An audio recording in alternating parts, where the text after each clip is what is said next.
Hey guys, so this week we took a trip to Coventry, Elim to talk to the worship director there. His name is Gareth Hutchinson. We took a chance to just talk to him, get to know him a bit, hear his story, and share that with you. And we got to ask him a few questions about worship and just general stuff to do with creative arts. And it was a great conversation. We had a great time. I'm really excited to share this video with you. So watch this, check it out. This is Threads.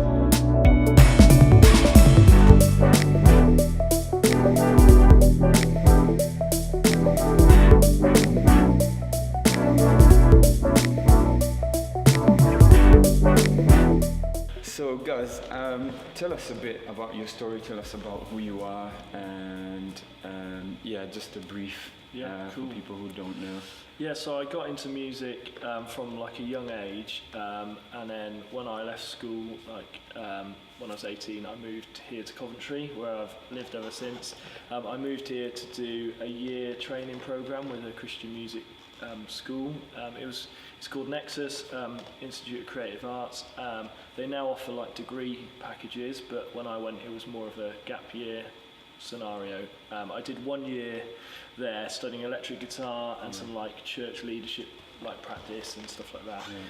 And I met three of some guys who are still some of my best friends. We formed a band, and that took 10 years of my life, like touring, travelling, playing music as like a lead guitar player in that band. It was like, it wasn't a worship band, it was but we played Christian music in pubs and clubs and churches and anywhere that would have us really, across here in Europe, and it was a great adventure. And definitely formed like some of my opinions on worship and how relevant it is in not only churches but in like secular venues as well.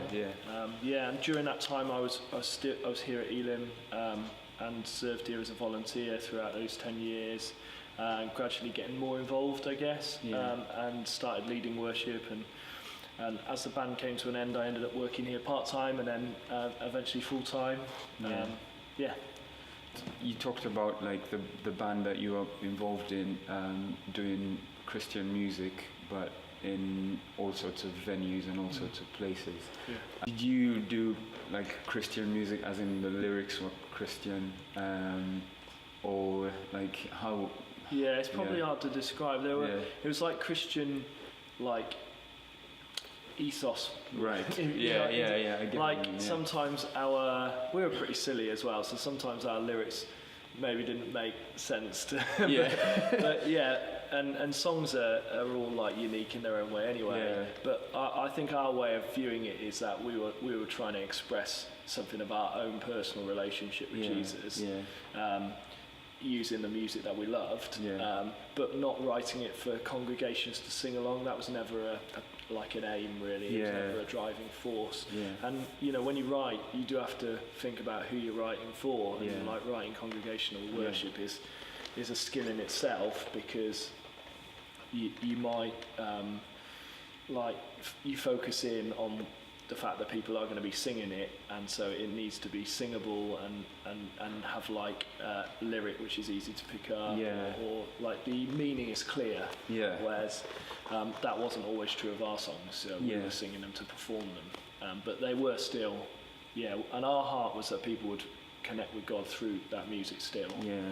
It was just a different context. And the same way, so a lot of the places we played, if we went and sung like how great is our God or something like that, it wouldn't really work in that situation. So you know what I mean. And so like you would do that sort of, I'm guessing, on the weekends sometimes, and then you'd come and serve here as well. Totally. So you do that concurrently as you. That's right. And we started doing it with part-time jobs, and then towards like the latter years we ended up doing it full time. We were lucky enough to have that chance, so to tour and write and record full time was a dream come true for me.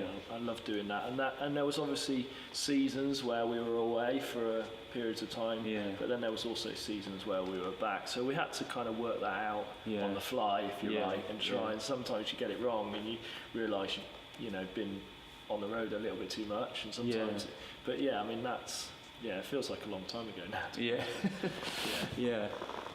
So you were a volunteer, like you were saying, on the team here, and then slowly things opened up for you to have like a full-time role, part-time role, and a full-time role. How was the team here when you joined, when you were a volunteer? Like how? I'm talking like culture-wise, and like, did you have rehearsals? Did you have like how did the week look like building up to a Sunday or something like that? Yeah, so like the transition was so slow for me, I think, in terms of like in a positive way. It was so gradual. I'd been at the church for so long, and like just gradually been given more and more opportunity by the leaders here, which I was really grateful for, but it was never like a massive leap. So I think it sometimes for me it maybe felt like a big leap, but I expect the congregation hardly really noticed. So in that way it was like a smooth transition, I'd say. But there were definitely changes.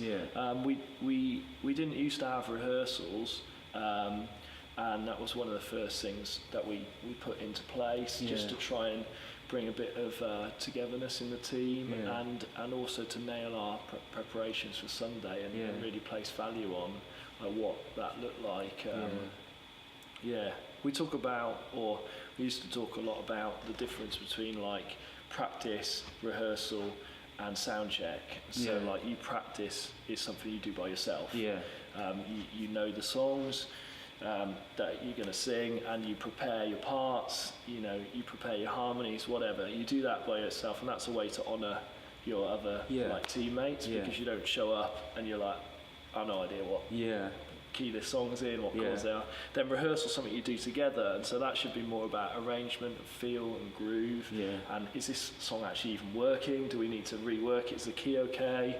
Where's like the high points that we're going to need to really drive? You know what I mean? So it's like arrangement things, but everybody should know their parts, or else the rehearsal doesn't work. And then sound checks for the PA team, for the tech guys. So if you have to rehearse in that moment when they actually just need 10 minutes of kick drum to get the EQ right, it's not helping them out. So we try and honour each other by our preparation, and there's always got to be fluidity in that process. But that's the dream, I think. So that's, you've talked about something really, I think really important for musicians generally, but I think especially for people involved in worship, the difference between practice and rehearsal,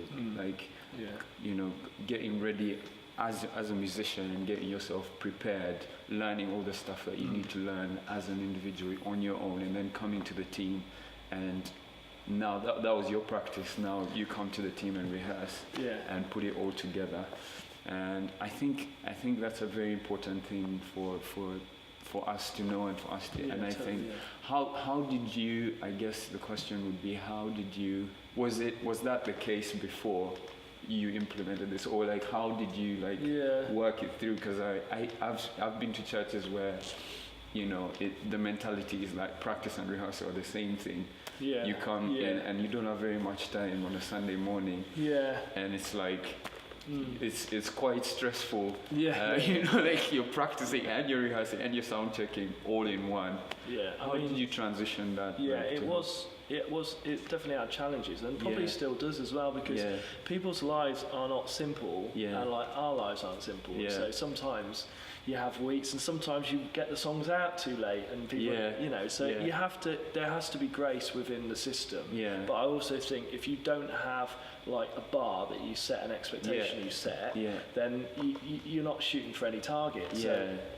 So if I talk about that sort of dream target, if you like, I think the key culture thing for me is to make people realise that their personal, like private practice for a Sunday is as valid a form of worship as we're on the platform, maybe even more valid, because nobody sees it. And if we understand in our hearts truly that preparation is like an offering to God in worship, to say we want to take this seriously, we understand that what we bring is of value, and we don't want to just sort of leave stuff to chance and wing it. But we want to really know the intricacies of the songs and what we're doing, and have honoured God with the way we've prepared our for this opportunity. I think if we get that right, the practice sort of takes care of itself. But it's a value thing. People are happy to spend time on what they value. And so whether that's going to the gym, or whether it's going shopping, or whether it's hanging out with their friends, or whether it's working, for a degree or at their job or whatever people value, they'll put time on. So for me, in terms of team, we need to show people the value of preparation, both in terms of the result that it brings on a Sunday, but also just as an act of worship in its own right. And I think that's really important.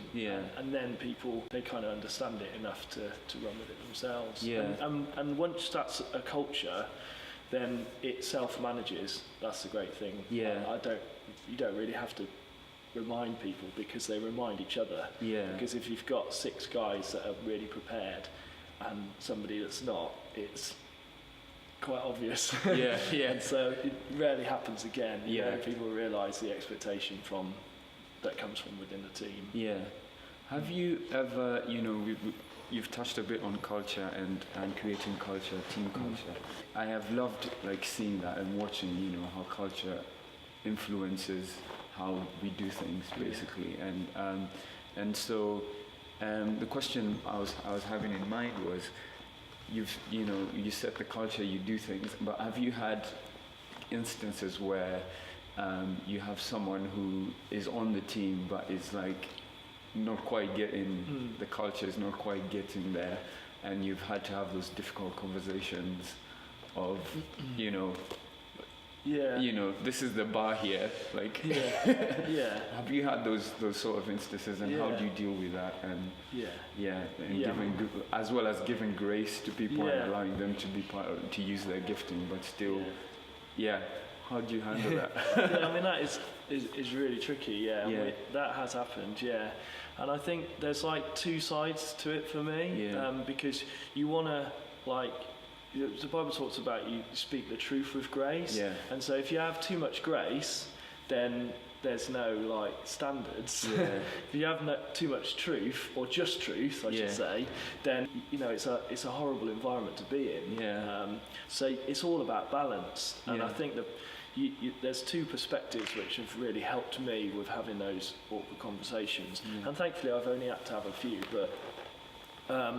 And the first is that you're caring for the individual that's with you, and is it the best thing for them to be in a place where they're not meeting a standard, and people around them know it? That's not kind. Nobody wants to be that guy, and so you really owe it to them to have that awkward conversation and find what the next step is. I'm convinced that there's always a positive outcome, so there's always a next step for somebody, and that's how you talk about those things, or that's how I try it anyway. It's not about you're not in team, it's about what's the next step that will lead you to this place that you want to be. And the second perspective is really from the team around you, and I think that if you let the standards drop too much, it becomes toxic, because you create an expectation that either you don't really care about the standards, or that you're devaluing those that do care about the standards, and that's that's not cool. And so it's almost I feel I both owe it to the individual to sit down and say, look, this isn't really working right now, but I also owe it to the rest of the team for them to know that they're not going to have sacrificed their precious time, prepare, and then turn up and somebody else just hasn't bothered, and so it's not as good as it could be for them either, and so that's almost dishonouring to them. So there's 2 sides of the coin, and that sometimes helps me, because I'm so privileged to have an amazing team here, and I want them to know how valued they are and how valued their sacrifice is of their time. And if the standard suffers for somebody that's not putting in what they should put in, then that they suffer as well. You know what I mean? So I kind of want to look them in the eyes and know that together we've given this our best. And of course there's always grace within that. There's times where And that's why there's times where people are, for whatever reason, are unable to prepare, or they're really overworked in different areas of their lives. And that's where you have to look at, like, not isolated incidents, but like what's the trajectory of someone's life? What's the big picture looking like? You know, so I'm going to pull you out because you're sat here. But like you always prepare, and you always just give such an amazing, like, what you bring is so amazing. If you have a week where things have all kicked off and it's just, and you turn up on a Sunday, I'm not going to be like, right, office Monday. No, let's talk about this. Because it's like totally out of character, and there would have been a good reason. And I think that's where you have to have like a bit of wisdom and go, actually, this is, and so the conversation then is more like, are you okay? Can I help you? It's not like, you should have learned that bass part. You know? Or, what are you doing forgetting the lyrics? Which I do all the time. You know what I mean? So I think it's like, One statement that I've heard you say maybe a few times is we thrive when everyone thrives. And it does, for me, every time you say that, for me, that it means that, you know, it's not me thriving or just one person thriving. We thrive together as a team, and we thrive together as as a unit. And so so I think that's, you know, that's a good perspective and good way to look at it. Sort of shifting gears a bit, like, how do you prepare yourself? Let's talk about you as a worship leader, and as how do you prepare yourself mentally or spiritually, or you know, what's your process as you approach every week? You probably lead almost every week, and more probably, like, sometimes there's stuff in the middle of the week as well. How do you keep that momentum going? I get to places when I've served before. And I get really tired, and it feels like another set list. I need to do another set list. I don't really need to do another set list, and they just keep coming. I know. And it's like it's not going to stop. There's another Sunday coming. There's another Sunday coming. How do you keep yourself fresh, first of all? But what's your process as well? I mean, that is like a something that's never going to go away. That tension to sort of manage. And like, there has been, like, I can be honest, there's been seasons in my life where I've totally felt like that. I think what you have to, what I've like clinged on to is that we're here, when we lead worship, we're here to do a job. Like, we're here to lead a group of people, and we want to do that well, but you don't bypass your own process with God for that. And sometimes I think when you've been given some responsibility, there's like there's a danger that you set aside yourself to try and do a job well. And that just leads to sort of like unauthenticity. Do you know what I mean? It feels like fake, or it feels like you're just going through the motions. And so I think for me, like, sometimes when I found it a struggle, like, that's what I've brought to God in my preparation, and time, like I'm not really, I don't really have any ideas. I don't really have any inspiration. I feel like dry, and you know, and I've found that in those moments, like, God meets you, like, in your weakness, and whether it's like in your preparation or even just in the moments of worship, you find strength there as well. And I've been, like, I guess, overwhelmed over the years of, like, the goodness of God to break into a situation when I've not really been, like, adequate in my own strength to do it, or out of ideas, or dry, or whatever, and God has like broken into the room, and so I think, like, being able to do that is key. Being able to trust God in those moments is key, and choosing songs that you feel like you can either take a position of faith for and say, do you know, I know you can do this, or songs that really just resonate with your heart right now. And there's some great songs out there like that, like your cornerstone type songs that you sing, well, like, there is never a time when I can't sing, my hope is built on nothing less than Jesus' blood and righteousness. And like, you see it time and time again in the Psalms, don't you, that David starts at a point of despair, and through the song his soul is lifted. And I think that's, like, been often my experience is sometimes, you know, I felt like, gosh, here we go again.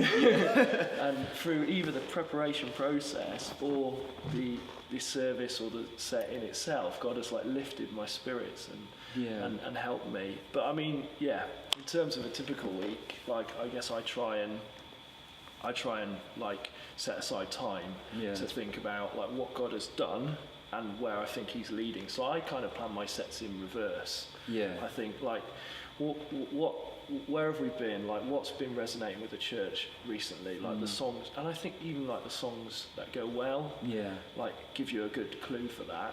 And then the next question I ask is where do you want us to land this set? Like where is it like an adoration thing, is it like a reflection thing, is it like a confession thing, you know, where? And then so once I've got kind of my last song, I usually work backwards and go and there's certain patterns we tend to follow which work well in church life. Right, here we tend to start with praise as a focusing exercise, like a call to worship, like people coming in, they're still finding their seats. You want to gather people together, sing some really great truths about God, focus our minds. You don't start with something too chilled. But if I know where I'm ending, then the set usually plays out well. And I try to always have it and then like sleep on it before I commit to it as before you send it out. Totally. I try and sleep on it, or at least have a period where I'm like, is this right, or is this something else? And a key thing for our culture is that the set is never final anyway. Like it's always up for grabs. So we try and maintain that the songs are tools, and if it's not working to draw to help people engage with God, then we'll can them and do something else. And I love that. I love that concept in itself, because one of the things that we've talked about as a team is we value the moment more than the actual like. We value what God is doing in the moment more than the practice that we've done and the songs that we have in the set. And we've done 5 songs, so we're gonna fit these 5 songs in the 30 minutes, and we're gonna be very rigid about it. And I think I really value that as a concept, and I love that. And one thing I've seen that you do really well, and I love how you do it, is in the moments when it's a really like God moment, so to speak, and you can tell that there's that tangible presence of God there, and it's like God is moving a certain direction. Your ability to like sensitively sense where we're going, and like drop in a song that wasn't even in the set list, and like just out of somewhere, just like and it works, and it's like on point 100%, and it's like it's the song that fits the moment and is able to like pull people in, and we've canned whatever we had on the set list, and we're moving on with what is working in the moment. And I guess it's really helpful to have a band that is there to carry that, and that, and trust that they're going to go with it. But how have you cultivated that, so to speak? Like, how have you is that just a product of experience, or like years of doing it, or how? I think maybe like we use the analogy we talk about like at worship team a lot, which is and I hope this analogy is actually true, but I've been using it for years, so it better be. But like when you train to be like a pilot, you have to it doesn't matter how good you are, you have to have spent a certain amount of time like flying in the cockpit before they will qualify you. I don't know how long it is, but say like a couple of thousand hours or whatever. And the reason for that is that however good you are, there's no substitute for like experience, for that like air time. And I think that's true of anything really, but it's definitely true of like leading worship. That there is no substitute. You can be the best musician with the best eye for a set, or but there's no substitute for being in those moments where you're like, oh man, what do I do now? And learning to like try and hear God's voice in the pressure of those moments. So what are the things that you're excited for? Are there some things, we're just at the beginning of the year, and are there some things that you're excited for the next year for the team?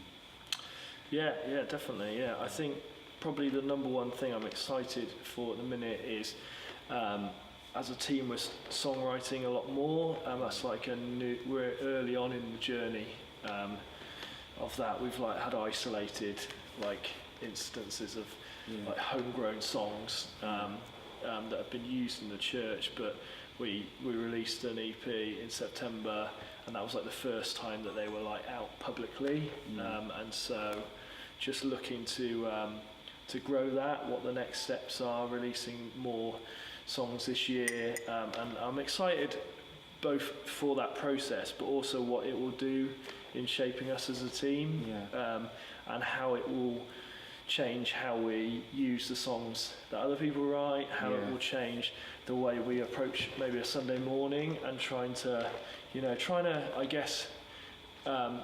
pen like our journey and what God is saying to us. There's so much stuff that God does in the wider church, and He's so consistent and faithful that you can generalize and you can take songs and they will work. That's the amazing thing. But also there's a specific language and culture that is relevant to each and every individual church. And I think the exciting thing about writing your own songs is you maybe say the same things that other people say, but you use your language, your culture, and hopefully that sparks a deeper connection within people. That's why I love music, really, because it speaks to, they say music's like the language of the soul, and it speaks to the heart, and I think that's why God surrounds Himself with music all through Scripture, and it's because He wants our hearts. He wants like the very core of us, and music has just an amazing way of cutting through everything in people's lives and just getting right to the heart. People sit in a concert hall and cry because of a melody, and they no idea why, but it just has a way of getting in there. And that's been my experience in my own life, and I've seen how God can use music in that way to connect. When it's married with the truth of His word or His promises, it's like such a powerful weapon. So I'm really excited about us as a team learning and growing. How do we try and capture like the essence of what God is saying to us in this time, or what we should say back to Him, and how do we get good at writing that and packaging it up in a way that people can access and engage with through the week. And that's why it's cool to release stuff, because then it's not isolated to a Sunday. It's the week. You've seen the same, it's the same with podcasts. You get to re-listen to the sermon and get to go over it again, and rather than just your notes or whatever, you can re-listen to what God's been teaching us through the word that week. It's the same with songs that, it's great to be able to access them in the week. So I'm really excited about that. That's my number one. Nice. It's good. So sort of related to that, and what would be maybe the final question, how do you go about introducing new things, like these are new like visions, or things that you feel God has placed on your heart, or that are coming out gradually as we go as a team? How do you go about introducing these things, and are there some lessons that you've learned out of the introduction of new things, or the process of introducing new things, that you would share? There's an example that I thought about. Like we at the moment run all of our music, so the worship set is all on in-ears, and like we're all monitoring using in-ears as a band. And so at some point that wasn't the case, I don't think. And so that's a new thing that was introduced a few years ago, maybe. And so how did you introduce that? And talk us through. Totally. I mean, definitely there's been like things we could have done better with that, but I think over time what I've probably learned is that the best thing to do is to explain to people like the benefits, like that both we as a church or as a team, but also them as individuals will gain from this change, because any element of growth or stretching or whatever, it requires more of you, and people will naturally, or often people will naturally focus on that requirement and what impact that might have on their life, and that's where you get resistance to change and movement and progress because of the requirement. Nobody doesn't want to get better. The question is not, do you want to get better or do you want us to get better? It's, are you up for the cost of that? And so I think the key way to communicate like those changes is to focus on the benefits, not the cost, and to also to do that in like two ways, like not just focus on as a team or as a church this is going to benefit. You need to include that stuff, but also make it personal, like with the in-ears. The thing is that the team benefits, and there's obvious ways that the team benefits. Without any tracks or anything like that, you benefit because you can then start to play stuff to click, which tightens you up as a unit, definitely. It's not always the best way to do it. You don't have to do it for everything, but for certain songs it will tighten you up no end. It allows you to use an MD mic, so that the communication across the band is just way better. It's way more fun. Like, you know what stuff our MD says. It's just it's fun. It joins us together.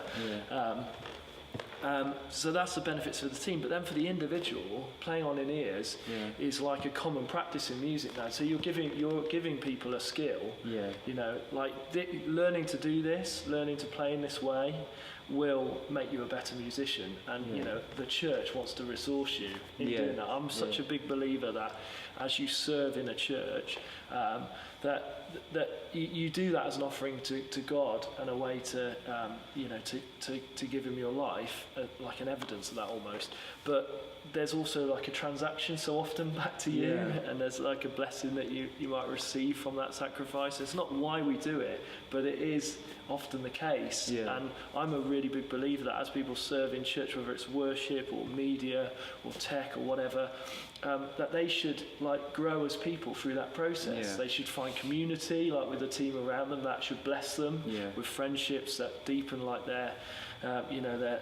understanding of God and how like church really works in the nitty-gritty. But also like the skills that they learn, they should add to them as people. And you know, you're a musician serving in team, you should be getting better because of that thing. And if you can tell people that, like you learn to play to a click, that is a fundamental skill as a musician. Like whether it's playing scales to a old-fashioned metronome or whatever, it's not a strange thing to do. Transposition, learning to play songs and change the key, it's like it's a key skill that you're offering to teach people for free.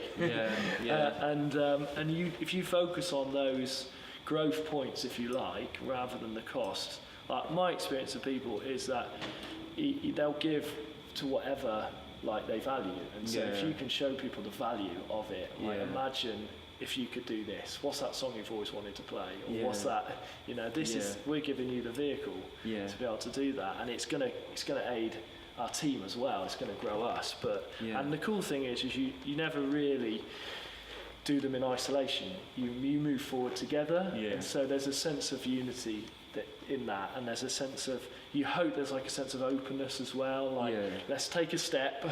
So you might say, this is the end goal of whatever, we're going to take a step, and then we're meeting next week, we're going to have pizza, and we're going to talk about, like, we're going to laugh about the things that went wrong and figure out how not to make that happen again.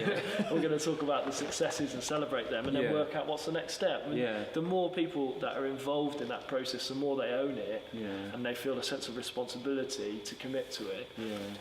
But it's definitely for me the key thing, which I haven't always got right. The key thing is to explain to people, like, why are we doing, what's the benefit for you, for the church, for the team.